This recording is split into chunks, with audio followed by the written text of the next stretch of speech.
So what I'd like to do first is to start off with somewhat of how I like to review all these articles and why I do certain things, because I think it shortens some of the other presentations and gives you sort of my biases and how I like to look at these things.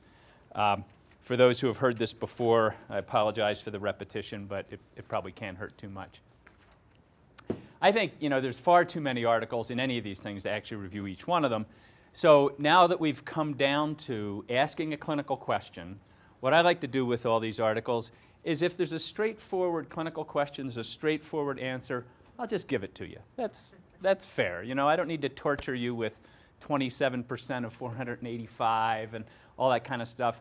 The trouble is that a lot of the articles aren't quite so straightforward. And so with the rest of them, some of them are really good studies, and we really don't have time here to go into everything. So I'll tell you, mark this, read it on the plane going home, or get the original. This is something that really ought to be something that you're really knowledgeable about. If it's really bad, and there's a lot of stuff out there that is really bad, we need to go over why that is. Because when it really comes down to it, there's 4 faculty here, and it doesn't really matter what we think about these articles. It doesn't really matter what you think about these articles. What really matters is, can you take the information from that article and apply it to your clinical practice? And not only that article, but all the other stuff that's out there that bear on this. That's why, from my standpoint, a lot of the methodology issues really do actually matter on how these things are looked at, because there's a ton of stuff for you to look at. I actually just came up with this number. There's so much medical literature out there. There's 19 million citations in PubMed. We're going to go over each and every one of those by the end of this course, so you get all that stuff out there. Now, there's so much out there. Why is there so much medical literature? 19 million. How can you get to all that? Well, one is publish or perish. That's okay. I mean, to advance academically, you got to show that you're interested in the area and that you can get something published, and people add up how many publications, what's your citation index in academia. That's fine. Show you know something. Some of them are actually to seek the truth about something. Now, oh my gosh, you're laughing at that. How could you do that? You can't laugh. I think there are some that are like that, okay? Let's take the auto ankle rules. That's one, should we x-ray somebody or shouldn't we x-ray somebody? Well, let's add up a whole bunch of things, like could they walk 3 steps, or they tender at their malleolus, and then go back and come up with a score for that, and then go out and study it again in a number of other people, and then have other doctors study it. That's kind of reasonable.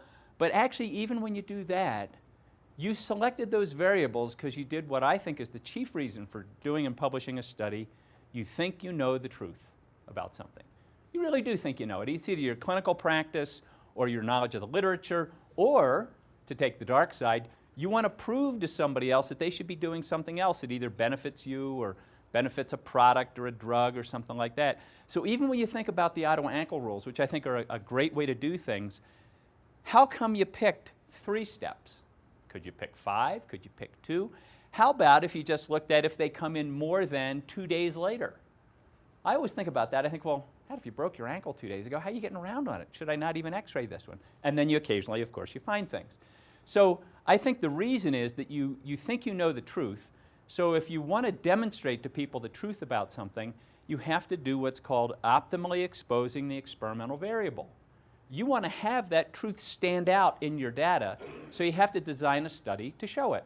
So if you're doing a study on something that doesn't have much mortality associated with it, you can't put a lot of sick people in that study.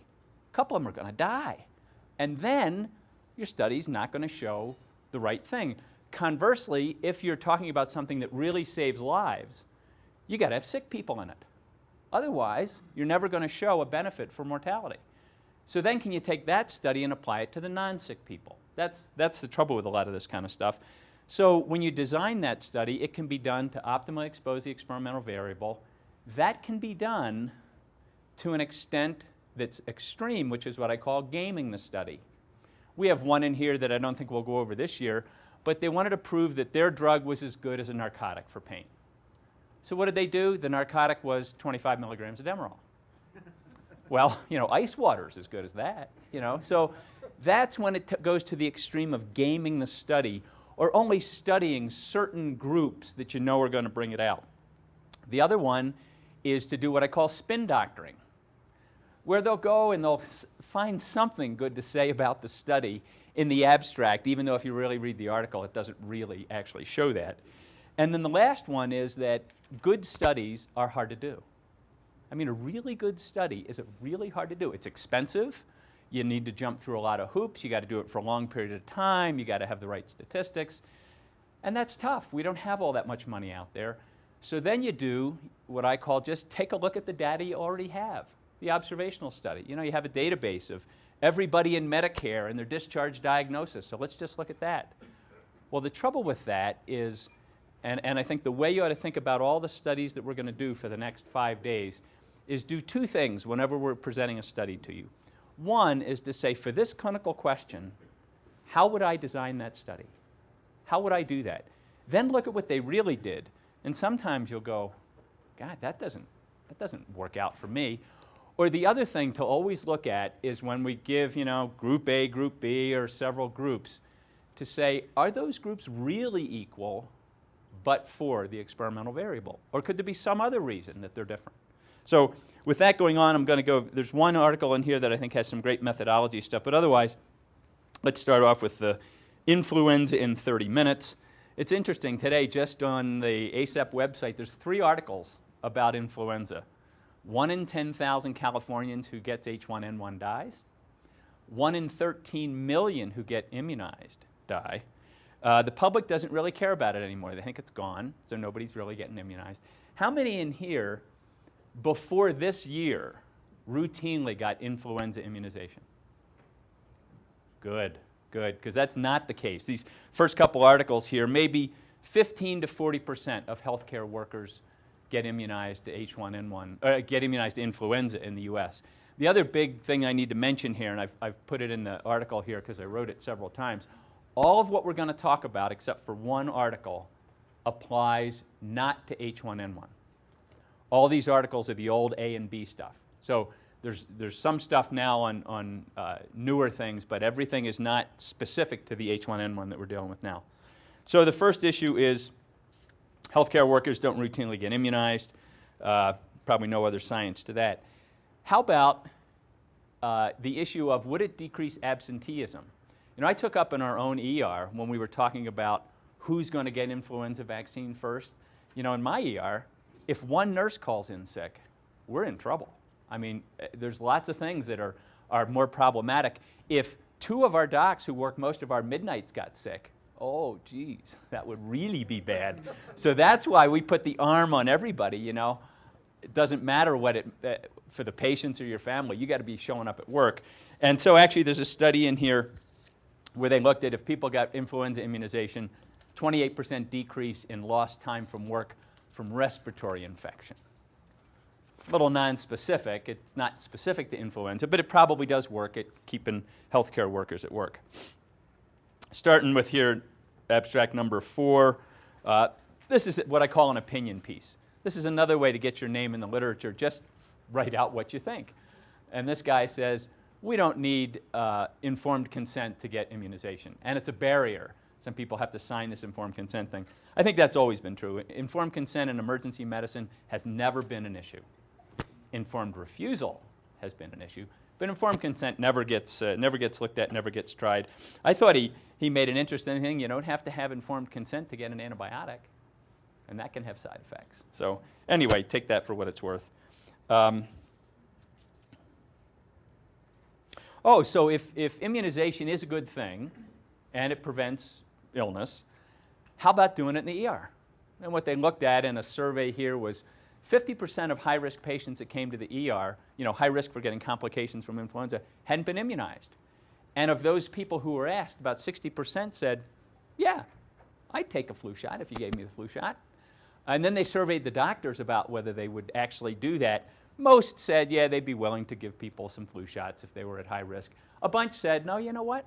No, this isn't the public health clinic. This isn't the mission of the emergency department. This is diverting our resources to other things. This is that, you know, the old slippery slope theory that, well, if we do it for that, why shouldn't we do it for other diseases, that kind of stuff. I've written, I don't know how many, if they've introduced the idea of this EM blog, where I wrote one of these things recently that about some of our immunization policies, where we really only care about your health if you get a cut. you know, think about it. Pertussis. Pertussis in our county is up 350% in the last year. And so who won't get pertussis? Those who come to the ER with a laceration, because then we update them with the Tdap or DTaP or whatever it is that it's called. Whereas if you come in with a heart attack or a sprained ankle, hell with you, we don't care if you get pertussis. We only care if you get, so my bottom line was, hope you get a laceration this year. It'll keep you from getting pertussis, but for what that's worth. All right. Article 6 is one of those good articles in here that actually has some controls to it, has some good public health policy messages. What they did is, this is a British study, they took a bunch of nursing homes and they encouraged the staff to get immunized against influenza in one, and the others, they just didn't really say much.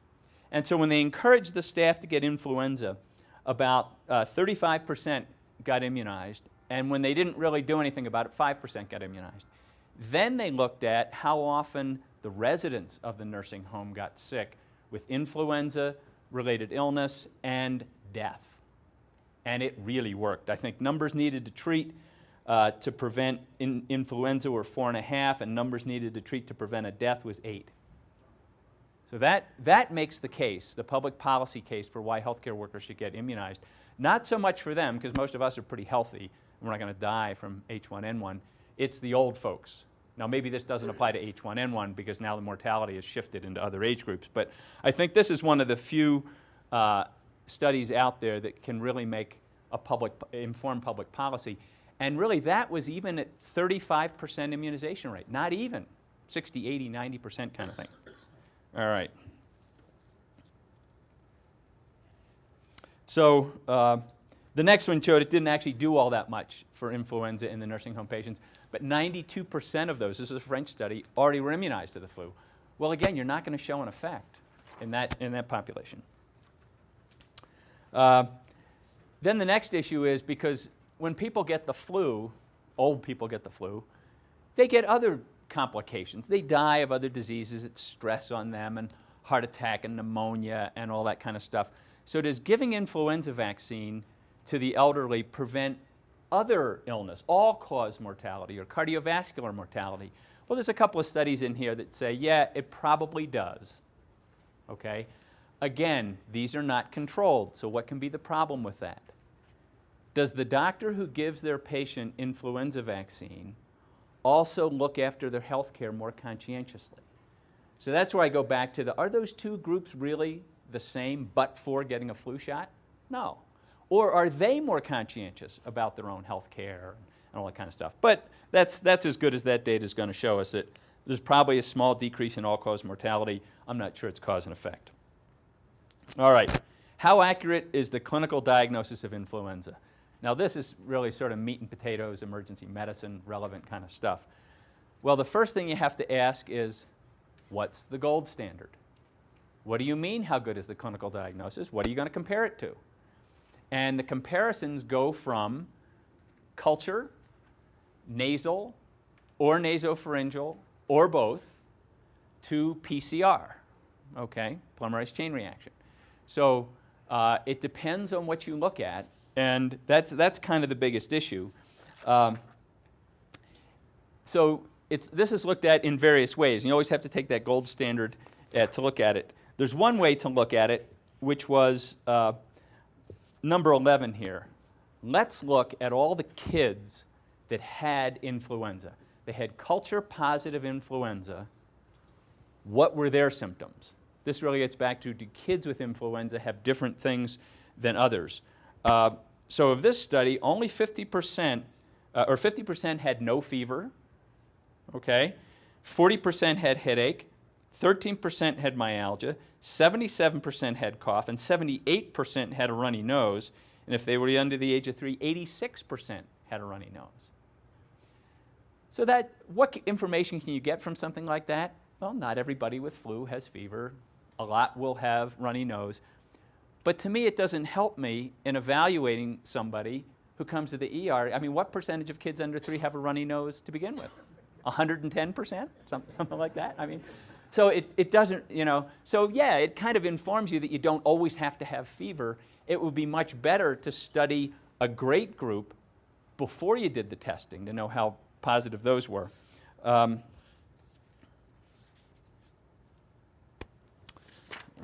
much with that. So the issue of, is clinical judgment any better than diagnostic testing?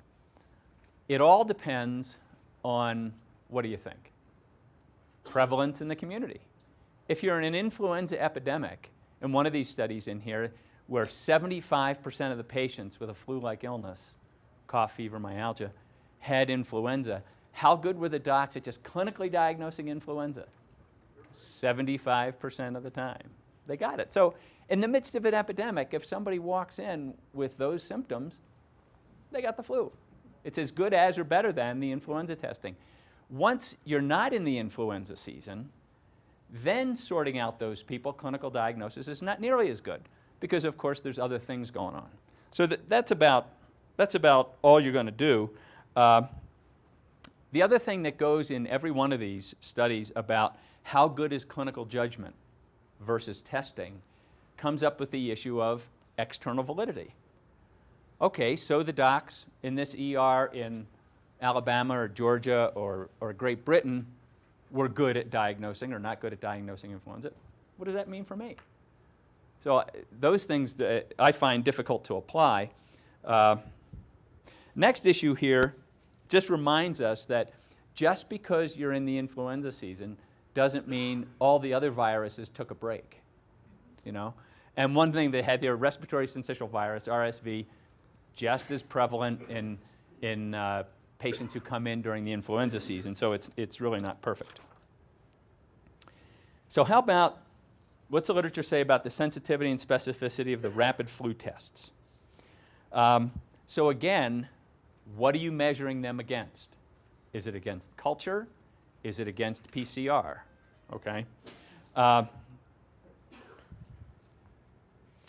So there's one in here where they took a family practice group, and they had people come in who had influenza-like illness, cough and fever, and then they took a bunch of clinical histories about, do you have cough, do you have myalgia, do you have this and that, and then they did a rapid influenza test on them, and then they looked at that compared to culture or PCR. So again, either one positive helped out, and I'll go into this a little bit more with a different one. And they basically said there was no combination of symptoms that was as good as doing the influenza testing. If you actually go and get that paper, they don't ever show you that calculation. This is a drug company sponsored thing. I got the paper, and they have what percent with cough had influenza A and B, and one influenza with myalgia had influenza A and B, but they never added them up for you. So they say it, but they never show it to you. And their conclusion in the abstract, and the one in these abstracts that we've printed here, just say there's no combination that's good enough, the flu testing is better. Well, that to me is what I call spinning or gaming. Show us how good that other one was so we can actually compare it in terms of a number. They didn't actually do that. I was a little distressed by that. Another one in here looks at testing in a pediatric practice, and they had, first of all, the Z-stat flu had the lowest sensitivity, 72%. The others were 93 to 95% sensitive. Amazingly high, because the next set of articles had 27%, 30% sensitivity, that kind of stuff. So the numbers are all over the map, but I think the conclusion from looking at all of these is they're not really very sensitive, the rapid tests, not very sensitive, not very specific. One of the things I think the government got right with their recommendations during this influenza season was don't do rapid testing. Part of that was, I think, the fact that testing isn't sensitive or specific, and the other one was we don't have enough kits out there, so that when we really want to use the kits in our community, we wouldn't have enough to do it on somebody where we thought it might actually work. I want to talk about 20 because this is actually a good illustration of what I call gaming. And without getting into too much detail, this is some study done in Hong Kong, and they wanted to see how good their Directogen flu A and B was for testing for influenza A and B. And they actually looked and see if there was crossover with other viruses. And so good news, other viruses didn't give you false positives on it. Okay, I like that. Then what they did is they said that if their test was positive, the rapid test was positive, but the culture was negative, they said, huh, that's funny. Let's get a PCR because maybe our test was right and the culture was wrong. And then their test did better. So they thought, well, maybe there's false negative cultures, okay? But they never did that when their test was positive and the culture was positive.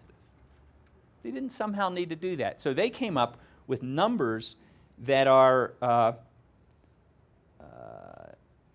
the sensitivity was 96% and 99.6%, doing it that way. If you actually go back and look at the actual data, they had testing was positive for influenza in 3 patients that had a negative culture, and that was at 12% false positives. And for B, it was at 20% false positives. But they resolved that by saying, well, the culture wasn't really good enough for those. We had to get a PCR. That's what I call gaming. You know, they could just as easily go back with those where their testing was, where the culture was positive and check it by PCR to see if that was a false positive. So that's to be aware of this kind of stuff where sometimes you got to get out the details. All right, how about flu testing as a management strategy? In other words, everybody says, oh, we're probably doing too many tests. So maybe if you could get a test that's positive for a viral infection, well, you'd stop. You're done. You don't need to do other things. You could just say, it's a virus, it'll go away on its own, kind of thing. Well, a couple of problems that come up with that in these articles here. Number one is you got to believe the test. In a number of these ones here, that they had a positive test for influenza, and in one of them, like 45%, they still gave them antibiotics. Well, they either don't believe it, or they want to give them antibiotics no matter what. And then it comes up with the issue of external validity. Well, that was an Italian study that did that. Well, okay, so we don't do it that way here. Or the next one is that you got to be able to get the results of that test. There was a British Columbia study here that showed they had a panel for, I don't know, like 15 viruses. I don't actually even know 15 viruses, but they had a panel for it, and they could get the testing at triage, and then what they showed was that it didn't decrease their time in the ER, and they didn't get less testing, you know, chest x-rays, blood cultures, CBCs, all that kind of stuff. But in some 12% of the time, the patient was gone before the testing was back. So a number of the studies are imperfect. There's some here that show a mild decrease in other testing that is done. So if their flu test was positive, sometimes they didn't get other, but it wasn't like a black and white. It wasn't an all or none kind of thing. They still got an awful lot of times, they still got antibiotics. And then the other thing was that they didn't get a lot of these tests back in time. So I don't know if it's really changing practice. The other thing, when you look at some of this stuff, even when they had this positive, they gave them antibiotics anyway. How does that impact your personal practice? So I don't know that having these things really matters unless, one, you believe them. If you believe that is a true positive and you're going to stop doing everything else, then it might be helpful. But at least the literature shows only, at most, a mild effect. Oh, and then they say, well, it cut down on total number of tests. And what they do is they say, well, it cuts down on other testing, but it's a test. So the totals didn't always go down in terms of that. 24 was only 65% available before discharge. That's the British Columbia study. Okay, how about cost-effective strategies for managing influenza? So the first thing to look at anytime somebody talks about a cost-effectiveness study is what assumptions are they putting into it? Because they're not doing a study. They're pulling assumptions out of the literature. And if you're going to use it in children, then maybe you add in parental lost time from work is one of the expenses. You know, if a parent takes off work, first of all, you assume they lose money. Well, that assumes they're not on a salary. So that's an assumption that they put in. And then how much is their time worth? Is it $15 an hour? Is it $5 an hour? Is it $20 an hour? And then you have to also assume that how much decrease in duration of illness is there? And most of these take what's come out of the literature is about a day. 1 to 1.3 days less illness by giving neuraminidase inhibitors. And so do you multiply, so is that 1 8-hour day times $15 an hour, and how often does it work? And so you have to put all those into it. If you look at the elderly, patients over 65, they don't put assumptions about lost time from work because they assume they're not working. So they have to look at quality of life years and death, and if they go to the hospital and they get hospitalized and what those costs are and all that kind of stuff. So there's one guy in here who does all this kind of stuff, Rothberg. He's from Maine, and he does 3 different varieties of the studies. He does it in healthy working people, he does it in children, and he does it in the elderly. And depending on the assumptions that you want to put into it, he can come up with a rationale that it's cost effective to give a neuraminidase inhibitor, depending upon whether you have an influenza epidemic going on and if it's mainly B. So if it was mainly B, he said, give them oseltamivir if that's the thing that's out there, and that's probably cost effective. And if it's not, then maybe you ought to do some testing and only give it to those that are testing positive. And he knows that it's not always perfect and all that kind of stuff. These things, I think, are very low-level kinds of things. I don't believe much in them. So how effective are antivirals in preventing and treating influenza? This is another big issue, and I have to go into a little bit of study methodology kinds of things here, because it's one that's going to come up in every other study that we looked at, where they look back at multiple subgroups. That's one thing that was done here, was Glaxo Wellcome looked back at other studies to see, and actually these folks are from the University of Michigan. I tried to look them up and I couldn't find what they did. One was from the School of Public Health, so I didn't know what it was they did. They reanalyzed data from 6 randomized controlled trials, and then they went back through multiple subgroups and found that they are effective in cutting down on illness in certain subgroups of patients. Well, here's my wrap on multiple subgroups when you already know the data. So I'm from Michigan. I don't actually work at the University of Michigan, but if you live in the town, you have to support Michigan sports. So is Michigan better than Ohio State? Here's the question. How are we going to decide that issue? Michigan better than Ohio State? Well, let's add up the football scores, the basketball scores, and the hockey scores and see who's got better numbers. Well, you can't do that. I mean, football scores can be 20, 30, 40. Basketball scores can be 80, 90, 100. And hockey can be 1, 2, and 3. You do, well, let's multiply the hockey by 30 and divide the basketball by 20. Well, how would I know which one of those to pick? I know the answer I want to get. So that I know Michigan's football team this year is awful. So, well, let's say we'll add the football scores in, but only if they didn't play on a rainy day. Because I think, that doesn't really test the power of our athletes, That's because I know they lost on rainy days. So when you know the data ahead of time, you can pick a subgroup to add up and find a benefit. If there's no benefit overall, let's say we gave a drug to everybody in here, and you added up all the results for those who didn't and those who did get it, there was no difference. Well, you can always pick a few people in each group who did better than somebody else. And if you know who those are ahead of time, then you can pick those parameters. So you can game the study pretty much any way you want when you do retrospective look at subgroup analysis. So that's, I think, the danger of this. And so I think they said, how about a rapid response? Well, they picked rapid response, meaning a decrease of temperature to below 37.8 at 36 hours of treatment. Why not 36.9? Why not 48 hours of treatment? They know the data. I think that's why. So they said you get a more rapid response for your fever when you take these antivirals, and at least a 50% decrease in the composite symptom score, you know, myalgia, headache, all that kind of stuff. Well, why not 30%? Why not 70%? If you know the result you want to get, you can look at it that way. So yeah, they say it does better. I mean, that's the answer when you go back and look at that. Then all the rest of them that show, so then the next paper, this is what I thought was great about the Rick's publishing all these abstracts. 33 and 34 are the same person publishing the same data in a different journal, and surprise, they get the same conclusions.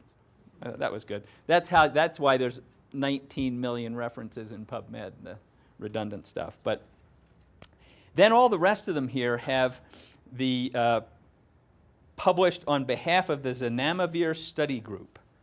And they find that people think their 76 rated the treatment is very good compared to 66% of the controls. So in most of these, even when you look at it that way, there's probably a little small effect going on there in terms of feeling good.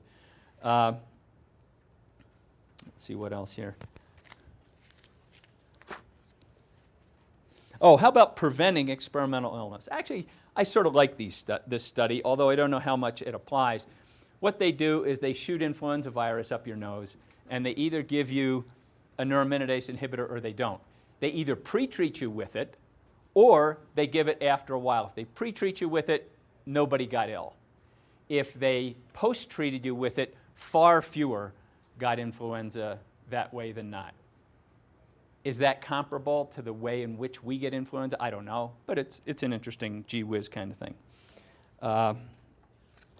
Resistance in children, a Japanese study here. They didn't look at actually whether the flu bug was resistant to the neuraminidase inhibitor. They looked at whether they had a genetic mutation that they think confers resistance. So several steps removed, but they said by about 3 or 4 days, you start to get resistance in it by their measure. There's 2 opinion pieces here, 42 and 43, that say we shouldn't be giving these things out. We're getting resistance, and they don't do much anyway. Then the last thing here has to do with the politics of things, and because the article isn't in here, I'll go back to what actually they did. So a Cochrane review was being done within the last year. They'd previously done a Cochrane review. You know, they do these things. They get together all the data, and they say, do these drugs work at preventing severe infection? I mean, we've already gone through here, what does it do for the ordinary person and their symptoms? And I believe it may decrease your duration of symptoms by about a day, maybe a day and a third. So it probably has some mild effect. Almost none of them look at side effects, but those that do find some nausea and vomiting with it, and okay, you can put up with that. But really, the reason to give it would be to give it to high-risk people to prevent serious illness and death. That's something that we would focus on in emergency medicine. So they looked at this and said, in the past, they had thought it prevented severe illness and death. And so when they were updating the Cochrane review, what they realized was that there were 10 reference studies in the Cochrane review, but only 2 of them were in the public domain. All the rest were drug company studies that they sent to the FDA, but they didn't publish so that anybody else could look at them. But the Cochrane reviewers said, well, we want to look at those studies and see how you did that. And I think it was Roche said, well, okay, but you have to sign a confidentiality agreement, and you can't tell anybody what's in those. And the Cochrane reviewer said, wait a minute, our whole purpose is to tell people what's in these. And so all of a sudden, the Cochrane reviewer said, wait a minute, we don't know if this stuff really works or not. And the big brouhaha, and they published this in, I think, Lancet or New England Journal, something like that. And then Roche on its website said, time out.